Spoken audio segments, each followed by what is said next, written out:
안녕하세요. 그녀의 북살롱 미실입니다.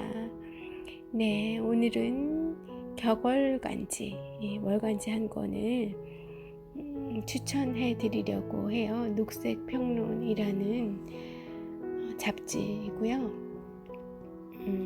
사람과 사람, 사람과 자연 사이의 분열을 치유하고 공생적 문화가 유지될 수 있는 사회의 재건에 이바지하려는 의도로 발간되는 잡지입니다. 법정 스님의 내가 사랑한 책들이라는 책에 수록된 한 권입니다. 다른 책들은, 다른 스님이 추천하신 책들을 보면 다 책이에요. 단행본 책인데 오늘 소개드리는 이 녹색평론은 격월 단위로 출간되는 잡지입니다. 이 챕터의 제목이 아주 강렬해요. 성장이 멈췄다. 우리 모두 춤을 추자.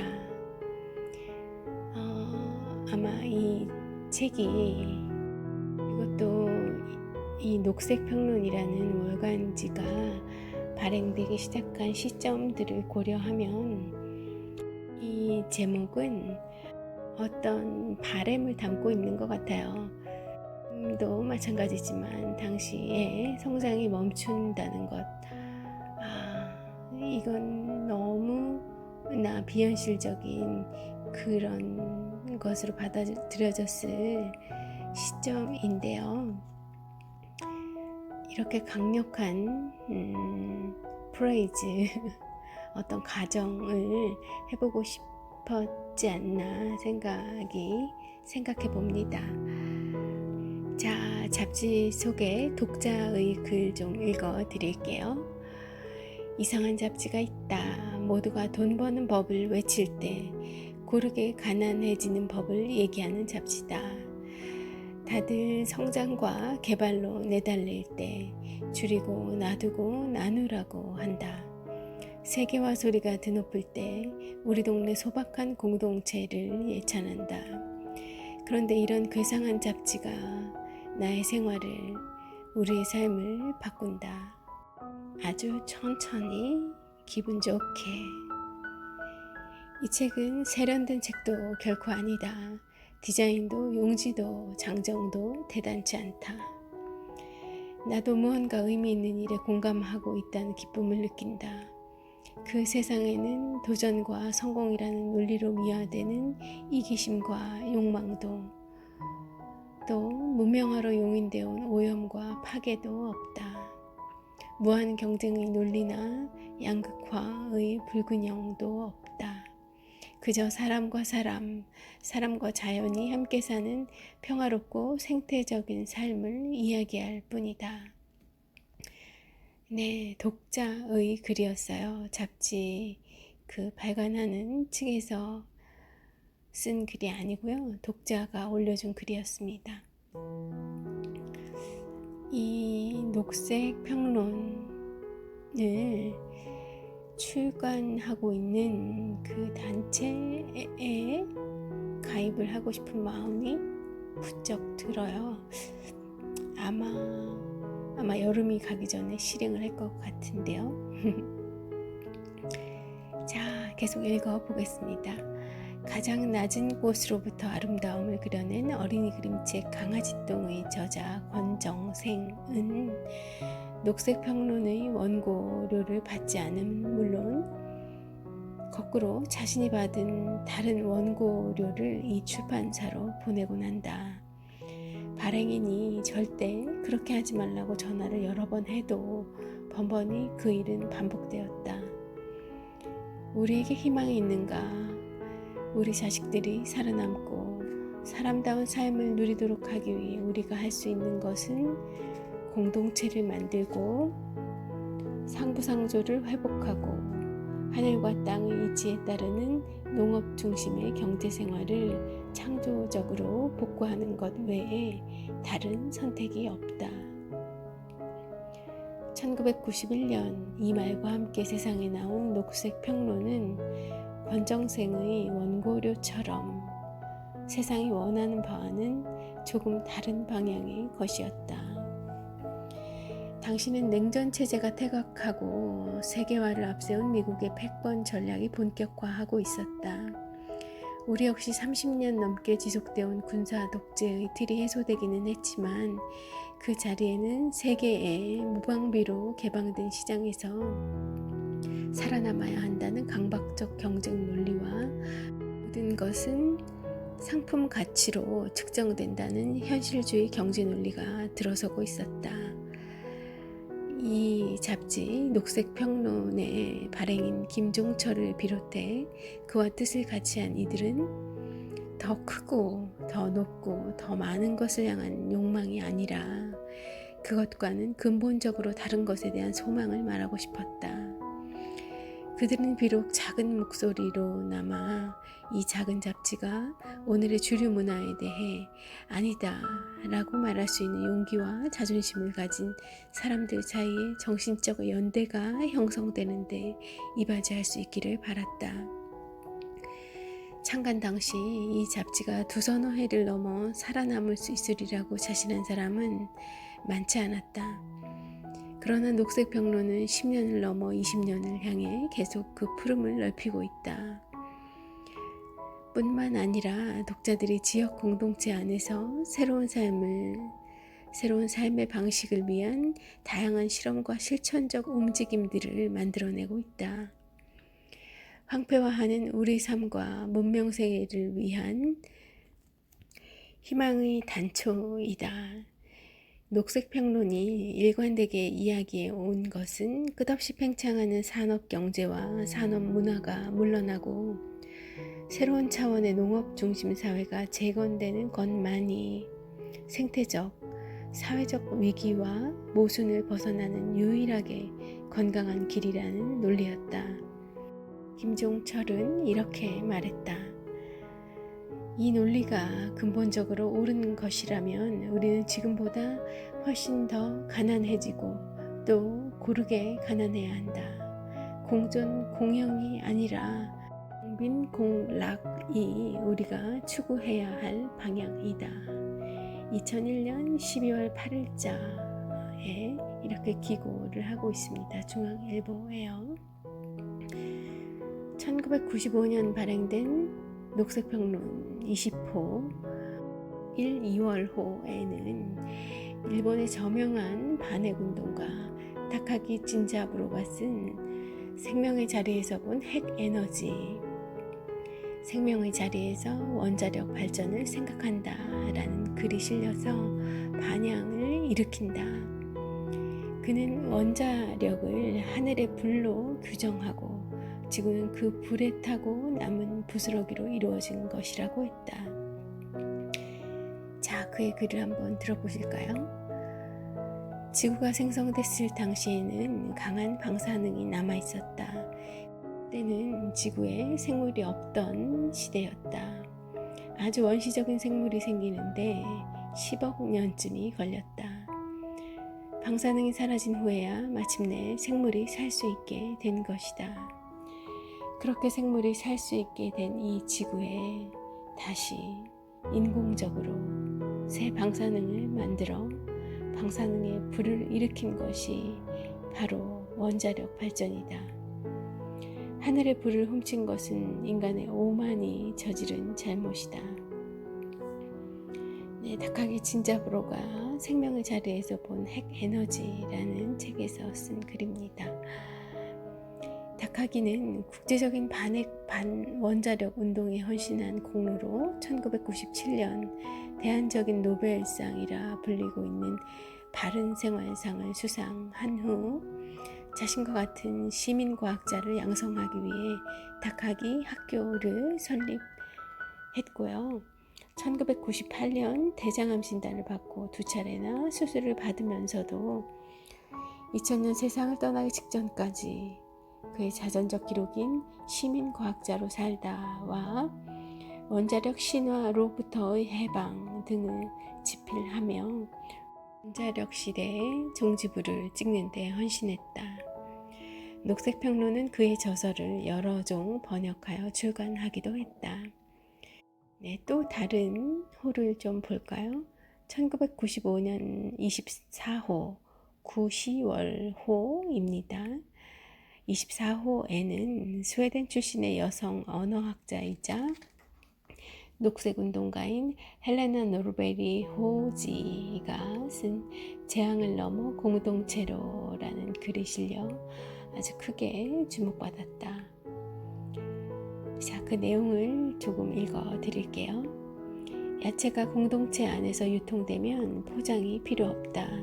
그것은 세계 전체에 걸쳐 매일같이 쌓이는 다시 사용할 수도 없고 썩지도 않는 엄청난 양의 쓰레기가 괄목할 만하게 줄어듦을 뜻한다. 수송거리가 단축되면 화석연료 사용이 줄고 그만큼 대기 속으로 방출되는 온실가스도 줄어든다. 헬레나 노르베리 호지의 재앙을 넘어 공동체로라는 글이었습니다. 이 헬레나는 저희에게 많이 알려진 그런 작가이고 운동가이죠. 히말라야 고원에 위치한 라다크가 외부 세계에 개방된 이후 어떻게 파괴됐는지를 기록한 헬레나 노르베리 호지의 역작, 바로 오래된 미래의 저자입니다. 녹색 평론사가 국내에 처음 소개한 이 책은 한국 생태운동의 고전이 되었죠. 헬레나도 1986년 바른생활상을 수상한 바 있습니다. 헬레나와 발행인 김종철은 서로 소울메이트라 부를 정도로 각별해서 이 책을 번역할 때 계약서도 쓰지 않았을 정도였죠. 마치 제인 구달과 해재천 교수님과의 관계 같기도 하네요. 헬레나는 녹색 평론사가 상업적 출판사가 아니라 자신과 뜻을 같이 하는 생태학자인 김종철이 번역한다는 사실을 반겼다. 일본에서는 라다크 그리운 미래로, 프랑스에서는 개발이 빈곤을 낳을 때로, 독일에서는 라다크의 매혹이라는 제목으로 번역된 이 책을 김종철은 오래된 미래라 번역했고요. 이후 오래된 미래는 한국 생태운동의 상징어가 되었습니다. 1996년 27호를 또 소개해드리죠. 미국 보스턴 지역에서 오랫동안 사회운동가로 일해온 바바라 브란트의 글이 실렸습니다. 공동체 중심의 새로운 경제 패러다임을 이야기하는 공동체의 돈 만들기 운동인데요.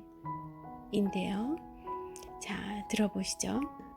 뉴욕주의 작은 도시 이타카에서 통용되는 달러 크기로 인쇄된 이타카 아워즈는 1년 만에 물물 교환과 이타카 아워즈를 통해 15만 달러의 부를 지역 경제에 기여했다.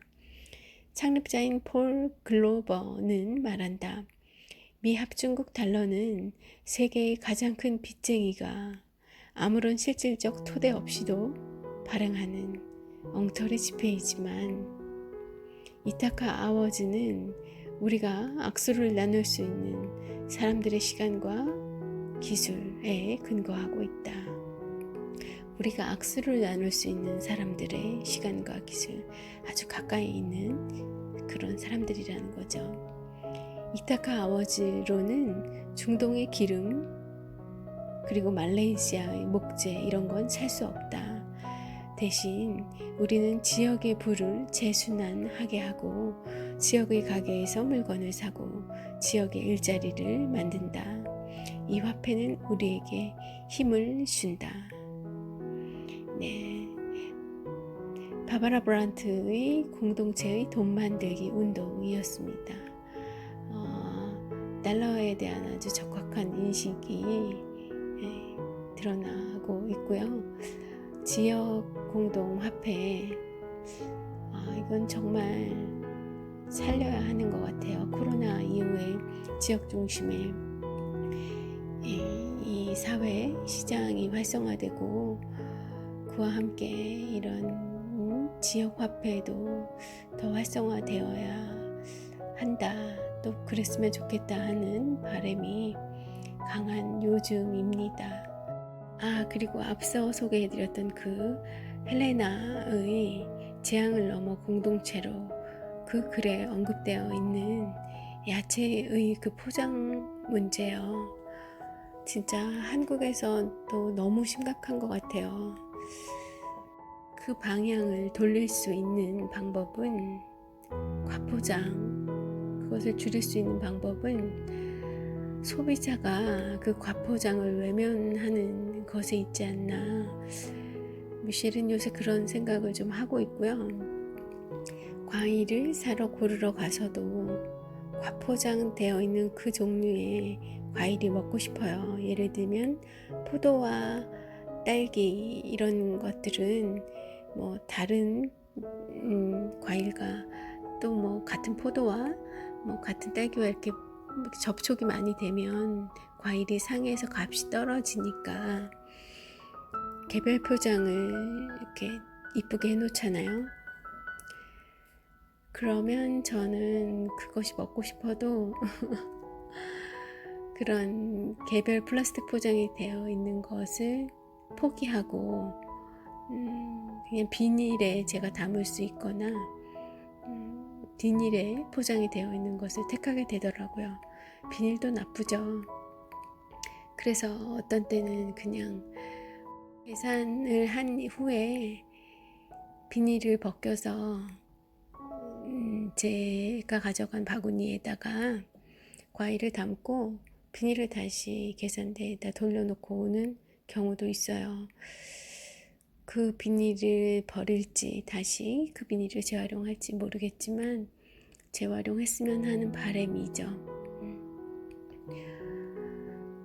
그렇게 우리가 작은 노력들을 해가야만, 그리고 그렇게 노력하는 사람들이 많아지고, 그래서 그런 노력이 판매자의 눈에도 포착이 되고, 그래서 그 과포장을 줄이려는 노력을 판매자가 스스로 할 수 있게끔 하는 변화를 우리가 만들어야 하지 않을까, 그런 생각을 요즘 좀 해서 실천하고 있고요.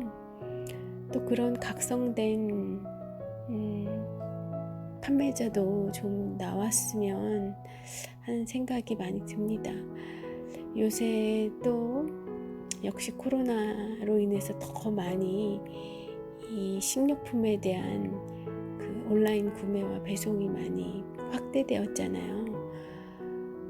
그 과포장을 어찌할런지 그런 용기들은 반드시 제 수거를 해 가서 어떤 제 공장에 다시 들어가는 일 없이 그 상태 그대로 재활용이 될 수 있었으면 하는 생각이, 바람이 많이 있습니다.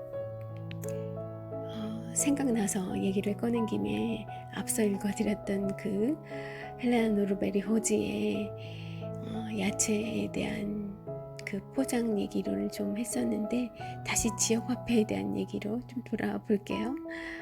왔다 갔다 해서 죄송합니다. 지역화폐에 관한 글은 1998년 40호에도 5, 6월호였는데요. 에도 다시 한번 실렸습니다. 이 글들은 이후 지역화폐에 대한 관심을 촉발시켰고요. 그 실천 사례도 여럿입니다. 대전의 한밭레츠, 과천의 과천 품앗이, 서울 송파구의 송파 품앗이 등이 대표적이고요. 한밭레츠는 2000년 시작돼 국내 최대 지역통화 운동으로 발전했습니다. 화폐를 발행하지 않고 거래소의 계정을 통해 물품이나 서비스를 교환하는 방식이고요. 송파 품앗이는 자원봉사센터에서 자원봉사의 분야별 수급을 맞추기 위해 시작됐는데, 송파머니란 화폐를 통해 회원 간 신뢰를 바탕으로 생활강좌, 집수리, 자녀 교육, 재활용, 가정 도우미 등을 거래하고 있습니다. 제가 살고 있는 동네에도 혹시 이런 게 있는지 찾아보아야겠어요. 또 다른 호를 소개해 드리겠습니다. 2000년에 발간된 53호 7, 8월 호고요. 이 53호에서는 영국의 타블로이드 신문 더 선이 1999년 8월 인도 수행자 사티시 쿠마르를 인터뷰했던 내용을 땅 위를 걷는 사람이란 제목으로 실었습니다. 들어보시죠. 쿠마르는 핵무기에 반대하기 위해 돈 한 푼 없이 인도에서 모스크바, 파리, 런던 그리고 워싱턴까지 걸어갔다.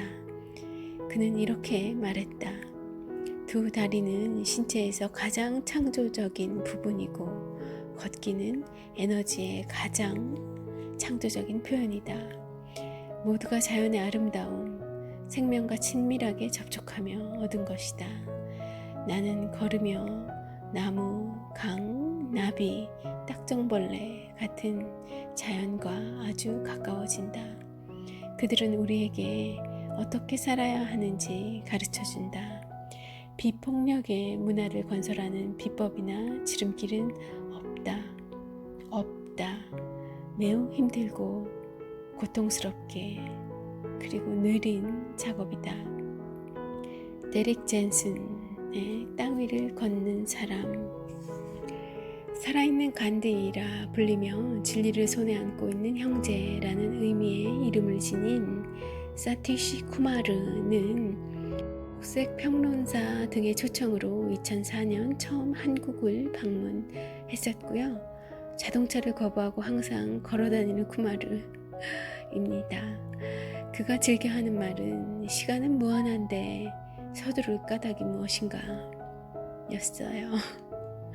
김종철은 걷기를 선택하는 것은 우리를 더 큰 생명 공동체에 종속시켜 진정한 행복과 자유에 가까이 가고자 하는 시도라고 얘기했습니다. 당시 쿠마르는 인도와 파키스탄의 국경을 넘어 평화의 녹색 순례를 했던 것처럼 남한과 북한을 잇는 걷기 순례를 하고 싶다고 이야기하기도 했었죠. 2000년 54호 9, 10월호에는 김명수 시인의 가사미산 기슭에서라는 글이 실렸는데요. 그는 농토가 부족했던 지리적 조건 때문에 자연스럽게 형성된 안동 사람들의 근면성과 척박한 생존 조건 속에서도 사그라지지 않는 결기, 유난히도 많았던 이념 갈등으로 한국전쟁 이후 지역민에게 깊이 드리워졌던 상처를 문학적으로 형상화한 시인입니다. 이 글 가사미산 기슭에서는 산문임에도 시 못지않은 애틋함으로 독자에게 다가갔죠. 자, 소개해드리겠습니다. 이제는 좀채 눈을 씻고 찾아보려 해도 잘 눈에 띄지 않는 안동포. 어느 날 우연히 종로의 한 주단가게 진열장에 외롭게 놓여있는 안동포. 이제는 실용적인 옷감에서 많이 벗어나 버린 안동포. 한때는 그토록 화려한 명성을 지녔던 안동포는 이제 마치 그 배를 짜던 고향 마을 여인들처럼 잊혀져 간다. 그러나 어디 그 안동포의 가치가 정말로 사라져버린 것일까? 아마도 오늘날 모든 것이 물량 위주, 속도 위주로 치닫는 이 시대에서 그토록 손이 많이 가고 정성이 많이 드는 안동포는 대접을 못 받는지도 모른다. 그러나 나는 지천으로 흔해 빠진 화학섬유의 범람 앞에 그래도 그때 그 올올이 짜지던 수공의 정성이 그립고 그리고 또 배 한 피를 짜기까지 그토록 고생을 하던 시절에 비해 물자를 너무 귀히 여기지 않는 요즘의 풍조가 안타깝고 내 고향 아름답던 마을에서 여인네들이 부르던 그 서정적인 민요가 흔적 없이 사라지는 것도 슬프다. 김명수 가사미산 기슭에서. 네, 그 서글픔이 전해지는 것 같습니다. 한 편 더 보겠습니다. 2009년에 나온 104호 1, 2월호에는 영국의 신경제 재단 연구원인 데이비드 보일의 자극의 지혜라는 글이 실렸습니다. 70년 전 케인스가 쓴 것 중에서 가장 중요하지만 또 가장 무시되어 온 국가적 자급자족이란 강연록을 분석한 것이었어요. 케인스를 따르는 경제학자들은 이를 불편하게 여겨 카페트 밑으로 치워버리는 경향이 있지만 실제로 그 강연은 오늘날 우리가 직면한 문제를 제대로 통찰해내고 있습니다. 거기서 케인스는 지금 우리가 목격하고 있는, 우리가 살고 있는 돈이 삶보다 우위를 점하는 세계화를 공격하죠. 그는 또 어떤 나라가 농업을 할 여유가 없다고 말하는 것은 여유의 의미를 모르는 것이다 라며 예술이나 발명, 농업이나 전통을 자급하지 못하는 나라는 사람이 살 수 없는 나라이다 라고 일갈합니다.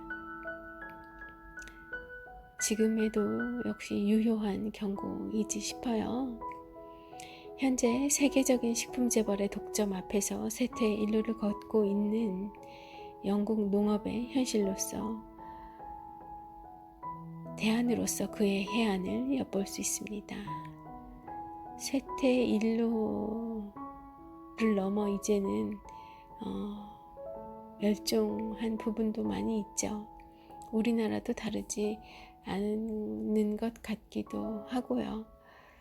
다시 귀농의 바람이 불기 시작한 것도 꽤 시간이 흐른 것 같긴 합니다만 여전히 우리의 모든 그 식량을, 곡식을 자급자족하는 것과는 거리가 많이 멀죠. 코로나를 계기로 앞으로 어떤 양상들이 펼쳐질지는 모르겠어요. 그렇지만 다시 자급자족할 수 있는 예전보다 또 농사하는 것도 많이 수월해졌으니까요. 기계들도 많이 발달했고, 그러니 다시 한번 그런 부활, 귀농의 부활 이런 것들, 그리고 이 소비지 안에 얼마 되지 않는 거리에 인근에 위치한 그런 논과 밭 이런 것들, 그런 데서 재배한 농산물들의 구매 이런 것들이 활성화되지 않을까, 또 그랬으면 좋겠다 하는 생각을 좀 해봅니다. 오늘 잡지 한 권, 격월지 한 권을 소개해드리고 있고요. 이 녹색평론의 성과는 매체를 통한 녹색 운동의 실천적 움직임을 만들어내고 있다는 점에서도 아주 높이 평가될 수 있겠습니다.